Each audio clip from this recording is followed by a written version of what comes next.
Hi everybody, welcome to the Risen Lotus 333, and this video today is about learning to love yourself, to stop self-sabotaging, what is perception and its role in our ability to self-love, and positive transformation in our life, how to make the changes we really want to see happen. So you see this blank page behind me? What this page represents is what we look like when we're born. Okay, so we all start out as this blank sheet of paper here, and what this blank sheet of paper symbolizes is that we are born with nothing on us. We don't think about how we might have some past life stuff or what's lodged in our DNA that's going to show itself as we go through different life experiences. We just are born this perfect, impressionable, white sheet of paper.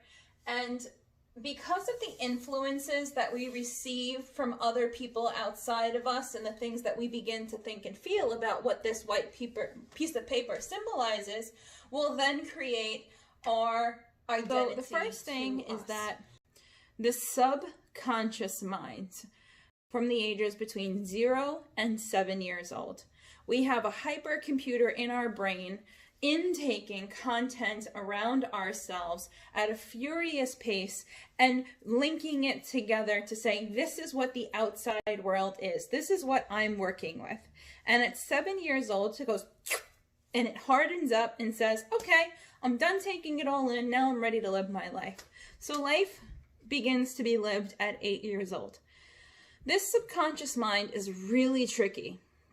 If we took in different things that were not actually true, the subconscious mind doesn't know that they're not true.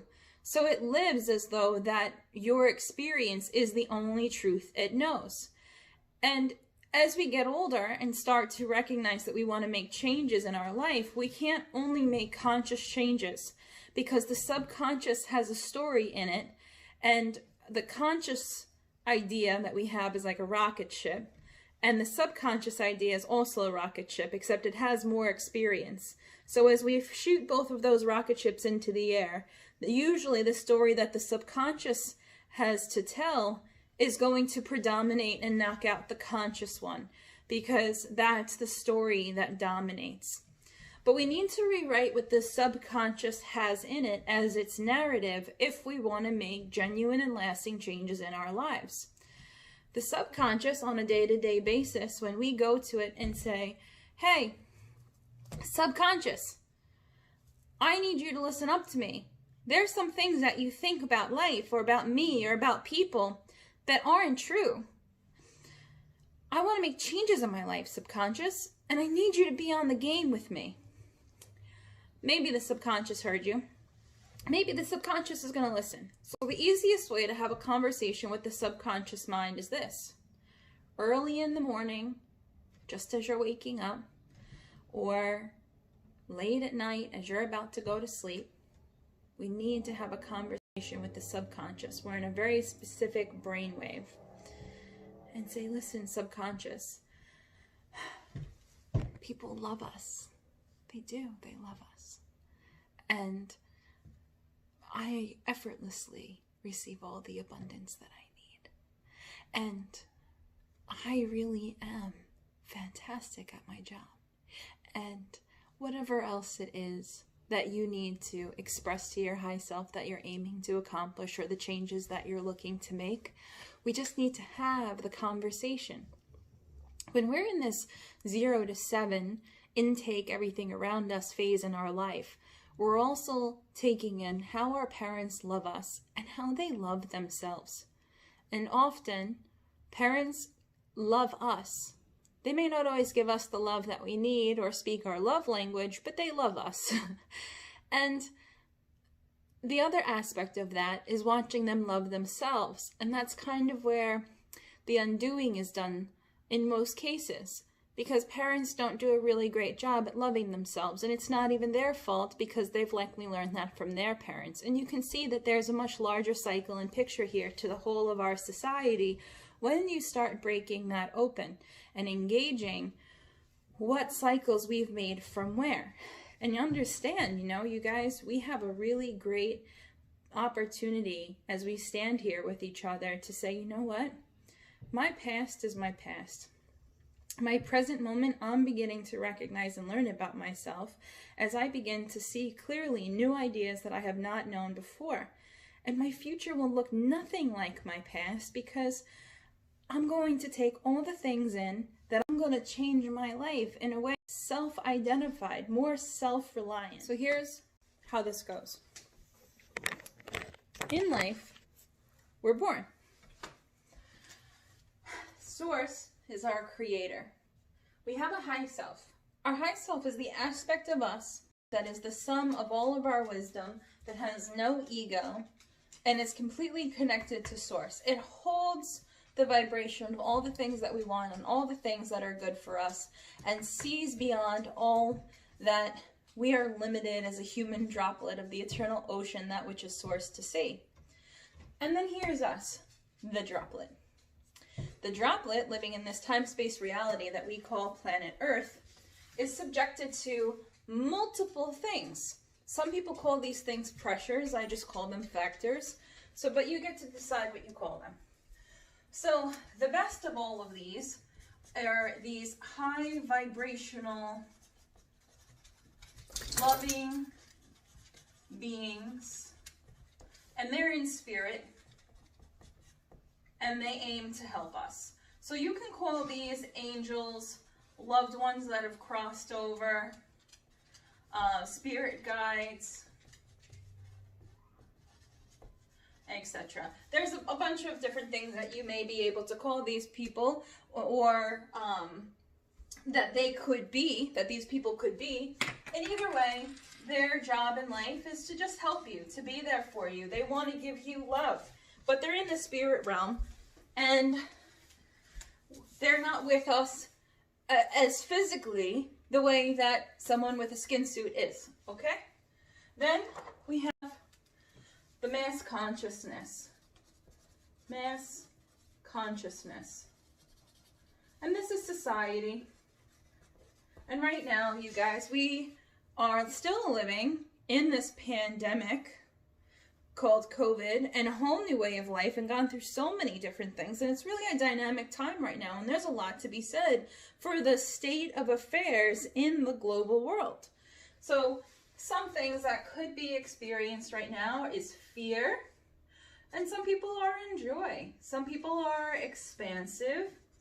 Some people are sad, happy, excited, angry. All right, these are just a few different emotions of the collective, and they are influencing you, or at least they're in a proximity where they could influence you, because it's very rare that you can really go anywhere and these things not be around you or somehow contacting who you are. Then we have low energy. Low energy is yucky. And misery loves company. And sometimes that needs a host. And you're not a sandwich. We can say that it's there, and we get to decide how much this impacts us. And then there are our friends, our family, our significant other, our coworkers, boss, who we serve, by what we do. They want something from us, whether it's friendship, attention, an idea. They all have their energy coming to us. And here's us, right here, in the mix of it all. Oftentimes, and I think it's a Western society point of view, we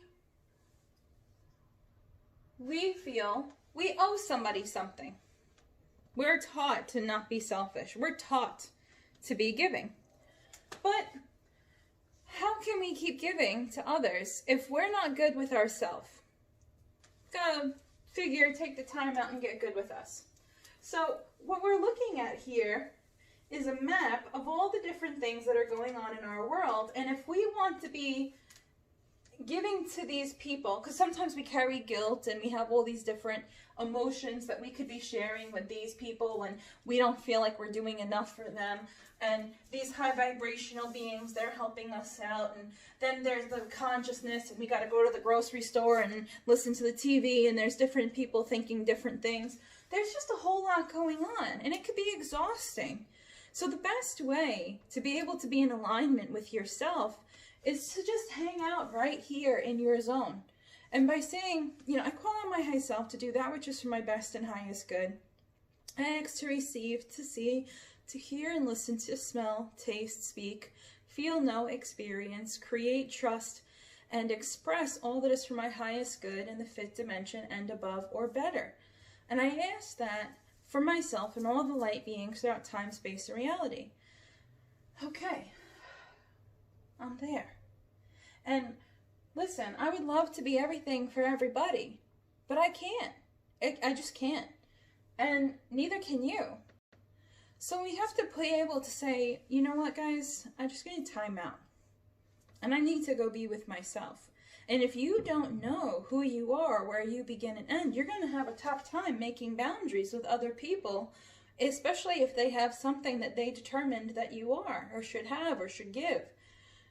So we just need to be able to know where we begin and end, and then effortlessly we're going to be able to link up with the people who are in our lives and provide and do, and we'll just rendezvous effortlessly when we listen to our own heart. Our mind will run us around in circles. Our heart never fails us. We need to get out of our head and into our heart if we're going to make sense of anything. So instead of being concerned about what you think, you have to prioritize what you feel. Okay? That's where the truth lives, in our heart. Now let's pick up the hood and look at the guts inside, okay? There's a fable that really influenced me and I repeat to myself really often if I get into something that I recognize I need to change. This old man is sitting on the porch with his dog, and his dog is crying and yelping, and this guy walks by. He's on a walk, walking by, and he hears the dog yelping, and he's looking to see if he could help out this yelping dog, all to find that the owner of the dog is sitting next to him on the porch, rocking back and forth in his chair as if nothing's happening. And the guy's like, dude, what's wrong with your dog? And what's wrong with you? He's in that condition and you're not doing anything. You know, my dog, he has a tack in his butt. And every time I go to try to get that tack out of his butt, he goes to bite me. So until my dog is willing to get up and scratch his butt against something to get the tack out, or he's willing to let me grab the tack out of his butt without trying to bite me, this is what life is. And the moral of the story is, when is it enough? We're not the guy, we're the dog. We sit there and know that something's not right in our life, but we maybe cry about it or complain about it or we don't like it. But until we are motivated to do something about it, nothing's going to change. And nobody can make us do what we need to do most for ourselves, because it's up to us to be accountable for our own health and well-being. So one of the things that I really learned in the practice of learning to love myself, which is a journey, it takes time. Sometimes things happen very quickly, but ultimately, when you're on the path to self-love, there will be things that you knock out of the park. This is this, this is this, and this is this. And you will solve all of those, and you will be able to easily do all of those things. And then you'll wake up one day and you'll realize that you're not done yet and the work's not done yet, because now you have this, this, and this, and that's the next part of your journey. And once you really take in all the aspects of what self-love is, it's really like polishing the inner diamond. Different experiences are going to happen so you can be able to polish one side at a time and get yourself to where you want to be in your life. My principles or my beliefs are rooted in what it means to be a Zen Hamni Buddhist. And I contemplated if I was going to include what that means in this video. The heart of why I would bring it up is there's different types of Buddhism, and different types of sects of Buddhism believe different things. Some Buddhists believe that they need to live in a monastery as being here on planet Earth is a punishment, and that punishment has happened to them somewhere, that they've sinned in a past life. They woke up here, and now all they need to do is pray so that hopefully when they're ready to cross over, they can be accepted back into a place that is better and higher than this. Or another sect of Buddhism believes that we are not supposed to interact with any earthly pleasures, including hair or nails or any kind of sexual activity, and they remove themselves completely, and this would be a monk. And then with Zen Hamni Buddhism is not about dividing us away from the world. It's actually about being able to get yourself out of suffering, obtain enlightenment in one lifetime, and do it while you're mixing in with the world at large. And as you learn the teachings and you are able to free yourself out of suffering and remember that you've actually already obtained enlightenment, you're just remembering the steps all over again. It's almost like getting amnesia. You forget yourself, you forget all you know. They drop you into a whole new world, and then you have to remember who you are and the steps, and the different things that you may see around you are like clues to be able to remember who you are as you arise out of that slumbered state. It's a lot of fun. Anyway, I really love this. So a lot of my foundations or belief systems are rooted into Zen Hamni Buddhism. So for me, my foundation, and I don't know if you guys can see it here, but I actually drew a little house because all the questions that I'm about to ask you guys are about how to build yourself a house for you. So when I talk about foundation, I'm talking about Zen Hamni Buddhism is my foundation. And if I want to build the rest of my house on that foundation, my foundation has to be really, really strong. So one of the things that my Buddha master first asked me about when I was going through my process of becoming a Buddhist is, are you willing? Desire propels motivation. Are you willing to see yourself in truth? Are you willing to let go of the false identity? Are you willing to not drink or smoke so that you can see the experiences that happen to you with clarity and discover how you're interacting with them? And so on and so on. But are you willing? So that was the first question, you know, going through this learning to love yourself. Are you willing? How can I be free? How do I free myself from suffering?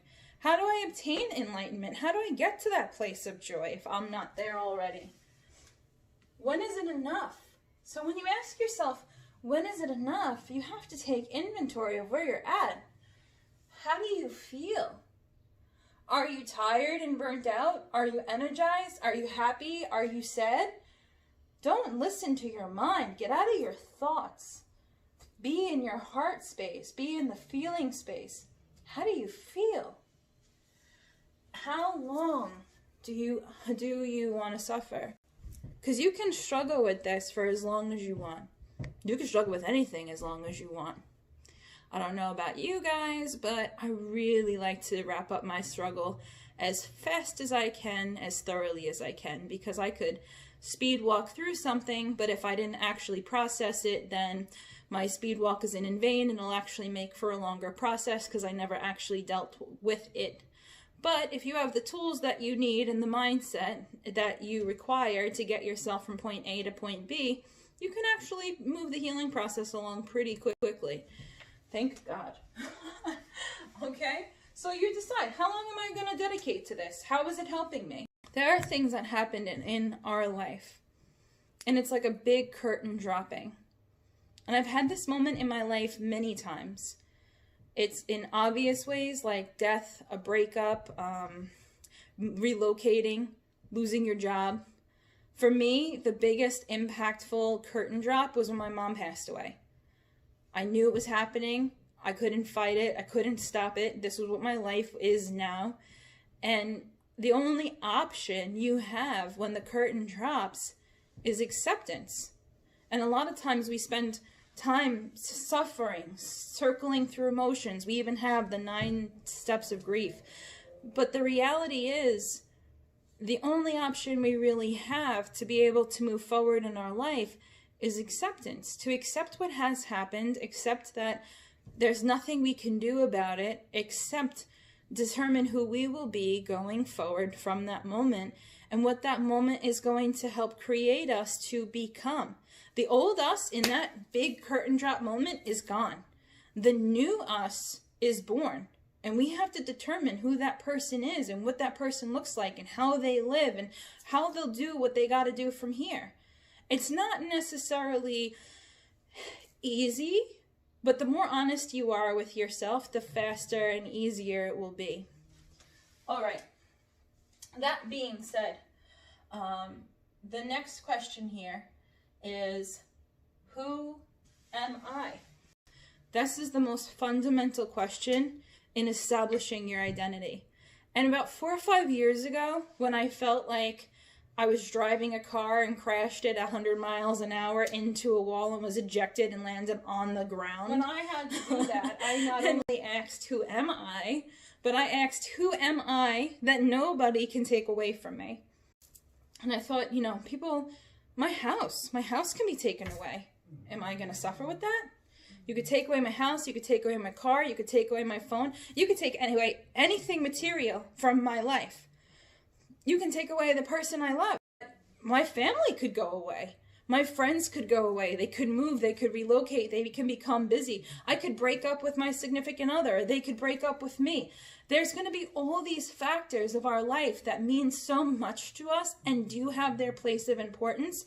But if our self-identity is linked to or dependent upon them, we're going to get shattered anytime they decide to do something or anytime something could happen. We will completely lose ourselves and be very broken because of that experience. And I don't know about you guys, but I was only willing to be a broken person so many times in my life. So I reached this formula to say, you know what? I'm going to be self-made. I'm going to create my own foundation, and I'm going to answer all the questions that I did on this paper behind me, and I'm going to make myself. It's all about thriving and about living your best life despite who's going to share it with you. So, who am I? And when I answer that question for myself, who am I? My name is Teresa. I'm a droplet of Source, the infinite ocean. I'm a practicing Buddhist. That's what nobody can ever take away from me. That's the foundation of my house, of my life. That when I get humbled, when I face a situation like my mom passing away, or, you know, a living situation, or what that happens in my life, when I am at my weakest moment, it gives me the strength to always get back up and rise to the occasion. Who are you? I'm not going to break. I have a self-identity, and I'm going to be able to keep the ball rolling regardless of what happens. It doesn't mean I won't be sad. It doesn't mean that I won't have a feeling about what just happened in my life, but it means that I'm not going to break because of what just happened in my life. Right here. What do I want? What do I want out of my life? What do I want right now? What do I want right now in this moment, this week, this month, and 6 months from now? What do I want? And then when I answer, what do I want? The next question, why is that important? There's so many untouched aspects of you. Woo! It'll be a wake-up call. What do I want, and why is that important? And so this question then lends itself to, how do I want to live? How do I want to live? At the end of high school, when we are deciding between whether going to work or going to college or sitting on your mom's couch or couch surfing from one friend's house to another, we don't know that much about life. We just really don't. Even if we had a really intense life experience up until then, All we know is the life experience that we had and whatever our parents or primary people told us or influenced us with. That's what we know. So we don't have a real self-identity until maybe we begin to get into our 20s. Heck, our brain isn't even fully developed until we are 25 years old. So, I mean, take these things into account, you guys, all right? They're big factors. But saying, how do I want to live? The more effective question for what do I want to do with my life? At the end of high school, they say, what do you want to go to school for? What do you want to go to college for? What do you want to do with the rest? Well, I can say, I want to do what I love. What do I love? Well, I want to work Monday through Friday, but I want to make my own hours, and I want to have 2 kids, and I want to have a family, and I want to have this style home, and I want to drive this type of car, and I want to have the freedom to go on vacation when I want to go on vacation. I want to provide this service or this product. I want to be available to the people that I am working with, and I don't want to have to live by someone else's rules. So now what I've discovered when I ask myself, how do I want to live, is not just, what do I want to do? What's doing? And a lot of times when you go to like a networking meeting, they'll ask you, oh, what do you do? And you answer back, the job you do. I work in construction. I'm a school teacher. I'm in marketing and sales. But you do a lot more than just your job. And the crazy thing is, we all spend so much time at work that we don't really know ourselves that well outside of it. And we don't know what to do with we have so much we want to do when we're not at work that we try to fill the time that we have with the things that we want to do. And a lot of the time, it's just kind of responsibility. So sometimes it's easy to get caught in a rut, that we got to get ourselves out of. All right, so how do I want to live?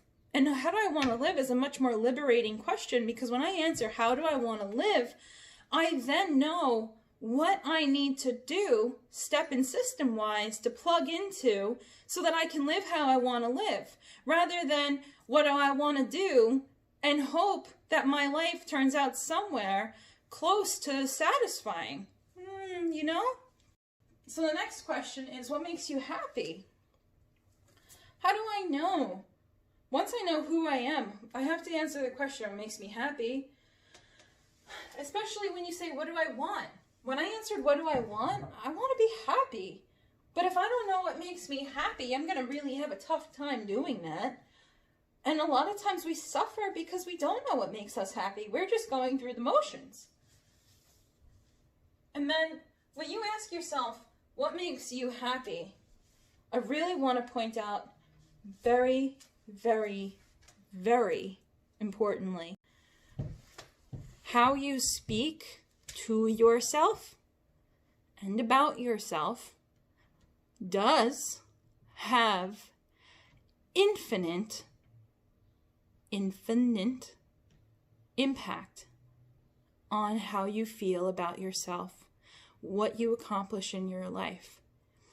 If your friends and family, child, significant other can receive your love, they will benefit and prosper. But the person who benefits and prospers most from how you love is you. So positive is just not some gobbledygook, hippie lingo. Being positive is scientifically proven to enhance your life experience. And you also don't need science when you live the experience and you make the transformation from one place to another, where in this instance, I'm lost. I don't know where I am. I don't know what I'm going. I don't know what I want. I'm lost and I'm depressed. Ooh. You are always present. You may not remember who you are. You may not remember the you that's ever presently there. You want to learn how to love yourself so you can live your best life and feel as good as you should. Okay? What makes you feel alive? I was working with a client last week, and her and I were dissecting some of her feelings. And when I asked her what made her happy, she said, you know, I just don't think I'm that happy. Thinking about it now, I don't think I'm actually happy. Great. Great. That's such a good realization. That's such a good starting point. Oh God, man, I'm so excited for you. And she looked at me a little bit confused. Like, that was not the response she was expecting. But we have to take into consideration, as soon as we're cathartic and we have these self-acknowledgements, this is going to be the difference between our past self and our past life and our future experience. Because as soon as we can identify where the gap is, then we can work to fill the gap. We can create systems that let us fill in our personal gaps so that we can turn the tide on our experience and allow us to live in a way that we previously have not been living. So it's great. It's really exciting. Sucky that she wasn't feeling happy, but fantastic, because now we have something to work with. Okay. What are your dreams? And I had worked with a mentor for 2 years, and he was really a lot about dreams. And he said, you know, if we have small dreams or no dreams, or we have one dream and we accomplish the dream, we're lost. We're lost because we've accomplished something, but now we have nothing else to strive for, nothing else to be ambitious about. So then we settle. So we always need to have dreams and aspects of us that are interested in accomplishing something. We need to have a bucket list to be able to always have something to strive for, to keep us going, to keep us in a process of expansion. Our truest joy often is found in expansion of self. The minute you say, I'm not happy, or I don't make enough money, or whatever that is, you have two ways that you can think about that. And that's where perception comes in. Perception is in the mind, and the mind is limited. So perception limits the mind. And if you say, I don't make enough money, well, now the brain shuts down and says, well, that's the truth. That's what it is. And the universe agrees with you. Okay, you don't make enough money. No problem. Yep, you're right. You have to see that whenever you say something like this to yourself, hear it, catch it. Because saying, I don't make enough money, if you're looking at yourself from a lower place, from a stress place, from a fear-based place, you're going to say, oh my God, I don't make enough money, and worry and fear and doubt and insecurity are going to take over and run rampant. Who the hell wants to live that way? I know no one enjoys that.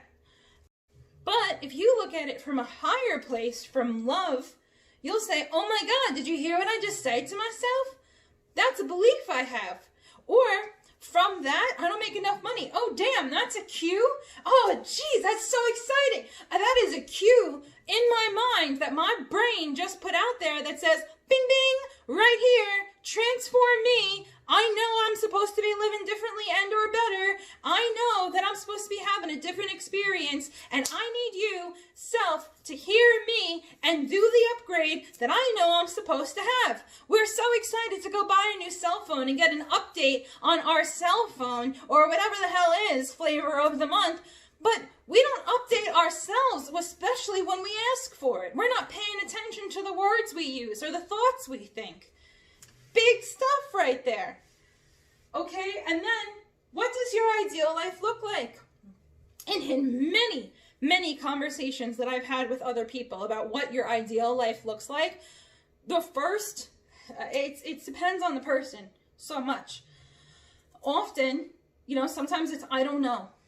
Sometimes it's, well, my ideal life looks like, but I'm allowed to have it, but I think that my mom has thoughts about it, and I don't know.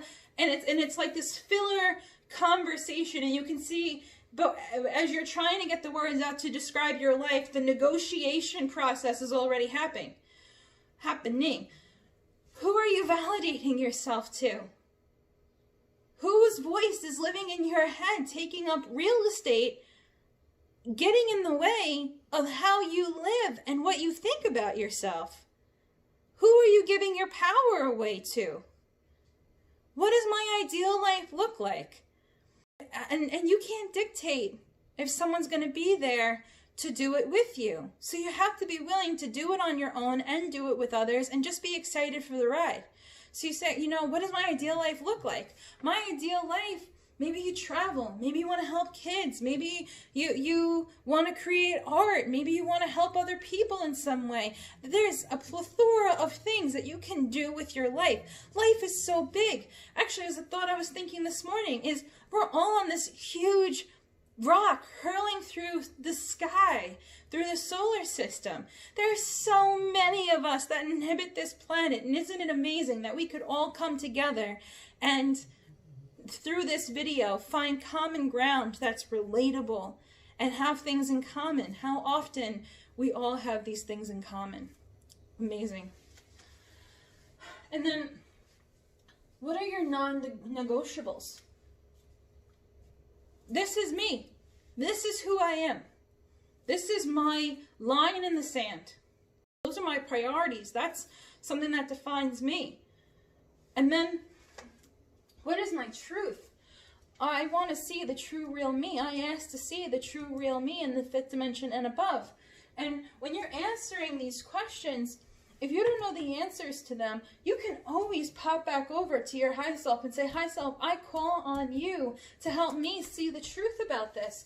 I call on my high self and I ask my high self to reveal to me my real true self in the fifth dimension and above or better. Thank you. Namaste. Soha. Amen. Okay? It's as easy as that. And trusting that the high self is going to give you the guidance you need to do what you need to do. Now, this is your house. These questions create your being. They create your walls, your roof. What prevents the rain from coming in on you? What keeps you nice and safe? What you do. This is your house. And when somebody wants to come into your house and track mud on your carpet because they don't respect you, is that okay? No, it's not. Okay. You can recognize no, it's not, and make that a non-negotiable. People only have the ability to bother us if we give them the power to do so. There's a thing that I learned when I first started working with my Buddha master, and that's victims get victimized. Martyrs get burned at the stake. People who self-sacrifice get sacrificed. And liberators reveal to others their power. A liberator, you know, if you could be anything out of those four individuals, be a liberator. Light up your own being. Light up your own self. And you don't have to go out there and tell everybody, yo, everybody, what's up? I'm a liberator. That's not going to work out. You just love yourself. You light up yourself. You are lit by the sustenance of your own soul. And you'll just be walking by in your jam. And people that see you walk by, they go, that person has something going on.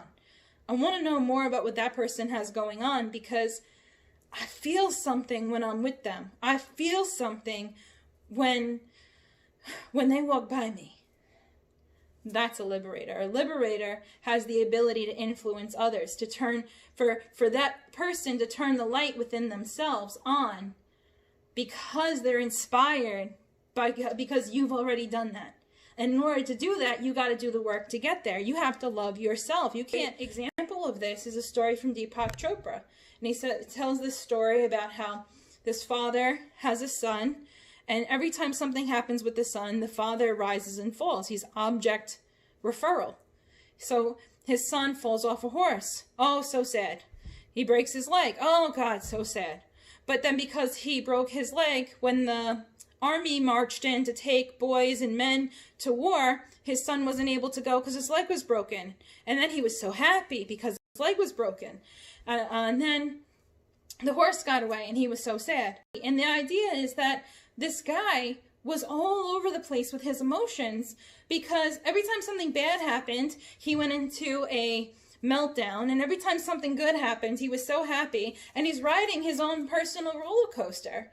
As opposed to if you're self-referral, you don't ride the roller coaster. You don't fall down as hard when something happens, and you don't, you're happy about when something's good, but you're generally pretty happy. It's not that high of a climb. So be self-referral. Have that interior light be on so strongly and be so self-defined that you don't let the idea of somebody else tell you who you are. When you walk into a room, it's not your job to be concerned about what other people think of you. Please understand that you are a spirit living a human life rather than a human living a spirit life. And you have multiple bodies that are at work. You have your physical body, which is your densest vibration, your emotions, your intellect, your spirit, your biological body. And that will respond to different circumstances. And then we have a spirit that has its own agenda. So, and we are so dynamic in what it is that makes us us, that if we don't listen to who we are and we don't take out time to make for ourselves, we don't know how to plug into others because we are in a perpetual whirlwind. We need ourselves just as much as everyone else does. So we have to learn how to make a balance. And this is the last and final thing I'm going to leave you guys with. When we build our house and we answer all these questions here and we understand what's going on here, we have to be willing to make a game plan, to create a system that's going to get us to the next step. The curtain drops, it is what it is. You could sit there and cry about it, you can lay on the floor, you can have a meltdown, you could be depressed for months, you could lose your mind, or you could just accept that it is what it is. And you can have your feelings about it, but ultimately understand that everything is energy. And everything that is internally us has an external match. And we get matches to everything constantly. So if we are trying to make something work for us, like if I'm trying to get a job being a plumber, but I hate pipes, that's not going to work. It is what it is. I have to align myself to me and say, well, really, I'm an art person and I got to align myself to art. So, and then I will flourish as a human being. We have to know about ourselves and not lie to ourselves or try to force things that don't work.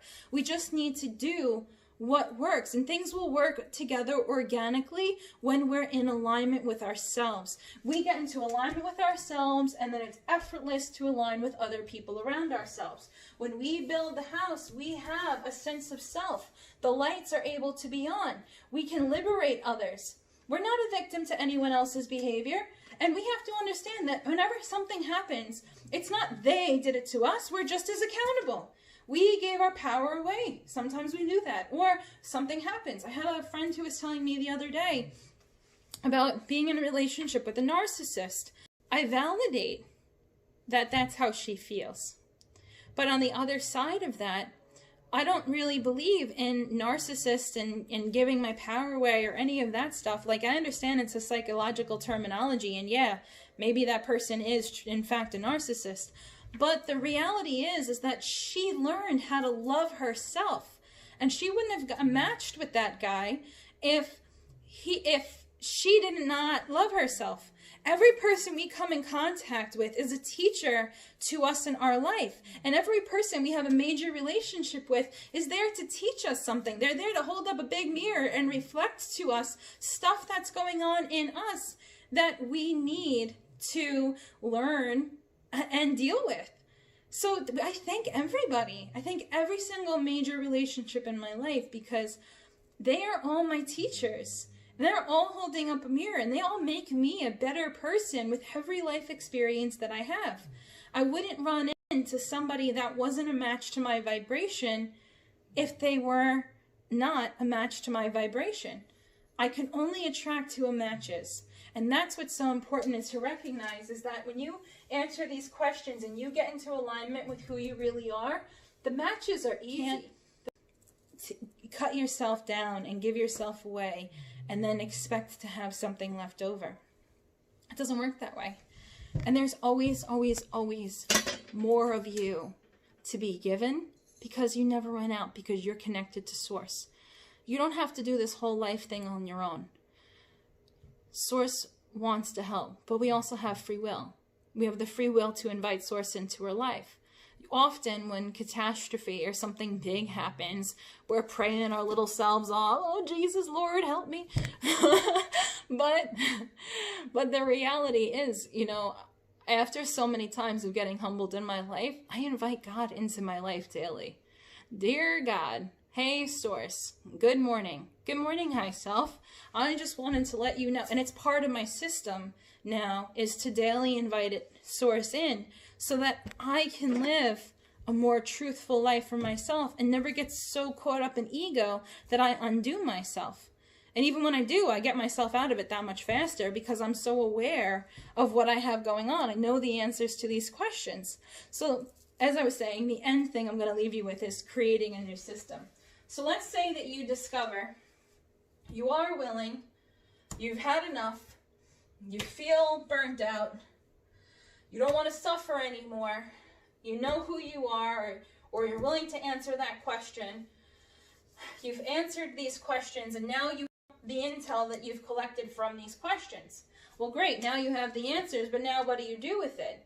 So you create a system that you're going to implement that day, that night, as soon as you realize it.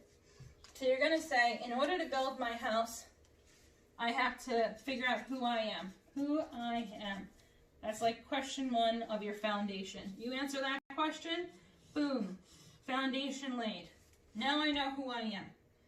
All right, let's build on top of it. What makes me happy? What do I want?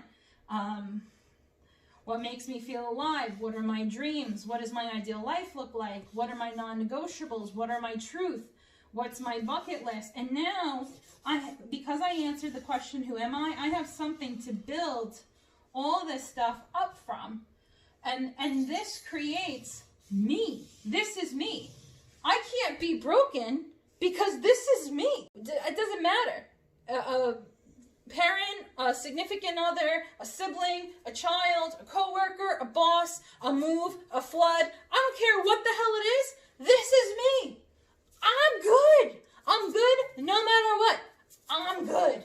Because I understand everything is energy. I understand I'm always going to get a match to me.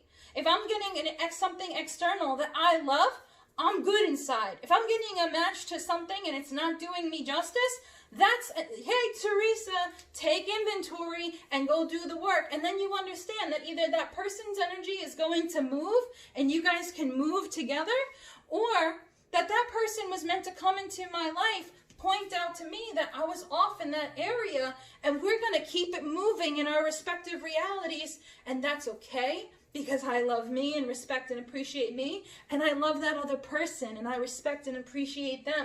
And that's all there is to it. You don't need to suffer. You don't need to wish them anything less than perfectly well, because thank you, teacher, for doing that for me. Thank you, I really appreciate that. And that's a really big thing, is gratitude.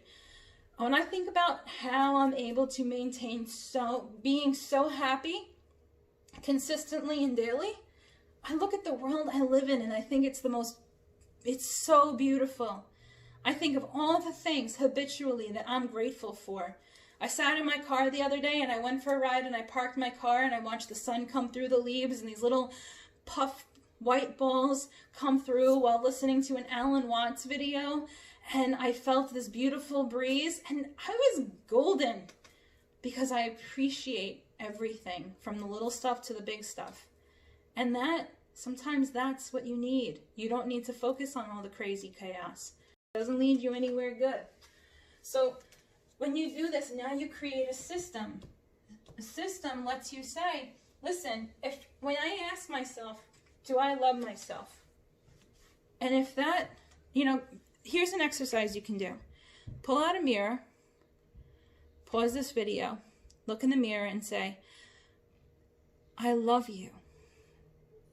You're beautiful, inside and out. You're handsome. You're smart. You're strong. You're powerful. Your presence makes people smile. And if you find a hard time saying things like that, great. You found your gap, babe. Fill it in a healthy way. Don't avoid it. Don't run from it. This is the time to grow. This is an opportunity. an opportunity for you to reach out your arms around your own person and nurture that aspect of you that you keep finding externally, and say, I'm gonna fix this right now. So this cycle that I do for me or with someone else, or this thing that I have issue with, I'm gonna fix it. I'm gonna heal it right now. Right now, I'm going to take accountability right now. I've had enough. I suffered enough. I'm willing. I've reached my breaking point. I know that if I keep this behavior up, it's not going to get better. It's just going to be more of the same thing. And I don't want more of the same thing. I want to be happy. So if I want to be happy, what do I got to do? I got to create a system. If I find it hard to look in the mirror and say, I love you, self, I love you, I got to tell myself 2 times a day, once in the morning and once before I go to bed. I got to look in that mirror, and whether I believe it or not, I got to look in that mirror and love myself and find something to give myself a compliment on. And in the beginning, that wasn't easy for me because I really didn't feel like I loved myself. But every day that I did it, I looked in the mirror and I was like, you know what? I love the color. I love the fact that my teeth are white. I love the color of my eyes. I love the way that my eyebrows are shaped. I love my hair. I love my face. I love the way I smile. I like how smiling makes me feel. I took in inventory how I loved myself. I love how my hands help me grab and pick things up. I love my feet and my legs and how they carry me through life. I love the sun and I love the ocean. There's so much to be loved, you guys. And you're part of it. You got to invite yourself into your own circle of love and nurture the things that maybe you put on the back burner or didn't even realize needed your attention. Okay? So when you create a system, you say, you wake up in the morning. Maybe you have a cup of coffee, maybe you eat breakfast, maybe you roll out of bed, maybe you take a shower. Well now, whatever it is that your system is in the morning, your habits are, you got to add in. I got to make time to say I love you to myself. That's part 1. Then on your commute to work, instead of listening to music, maybe you need to listen to a podcast that is going to help grow you better. And or pray. Take something that you want to work on, or maybe just take time to talk to yourself and say, this is going to be a really great day. I'm really proud of you. You're very smart and you're very talented and you're resourceful and you have a lot going on and you're going to impact people in a really great way today. I'm really excited. There's lots of opportunities that are awaiting me, and I know everything is always working out for my best and highest good, and I'm so excited to meet the day. I know every person that I meet today is going to be someone that I'm meant to meet, and I know I'm going to impact them in a great and positive way. My truest joy is to leave something better than when I found it. Boom, done. That's going to amp you up a lot more than whatever music you listen to. And not to say that you shouldn't listen to music, because you absolutely should. Music is awesome. I'm just saying, add it into your life. And then based on whatever your answers are here, so say what makes you happy is traveling, but you work a lot and you're in a rut. Okay, you work a lot. You get 1 or 2 days off. On the 1 or 2 days off, you like to travel. Now you start thinking about it. I live on Long Island. There's towns that I have seen and towns that I haven't. I can tell you the best thing out of every town that I know really well that I personally really like to go and visit. But there's towns on this island that I haven't visited yet. I don't know the best things about that town. Boom! How long does it take to get there? An hour or 2? I could wake up on my day off and I can go to that town and find out what it has to offer. I could take a weekend trip. I work hard enough for it. I could maybe adjust my point of view on abundance and money and learn that I actually have all the things that I need and line myself up into getting it. I could start doing the self-development work or organizing myself. This is what it is, you guys. This is how transformation is made. So we adjust our perception, and we're able to transform because we're willing to pour into ourselves what we are so ever presently willing to give to others. Or what we just maybe weren't giving to anyone at all, including ourselves. If you want to live your best life, you have to be willing to show up to it. Give yourself that wonderful TLC experience. I would love if you could leave me your stories in the bottom or any kind of questions. You can check out my website, therisenlotus333.com. We're also on social media, Instagram and Facebook. You can always reach out to me and contact. I look forward to hearing what you guys have to say. Thanks for watching, and I will talk to you soon.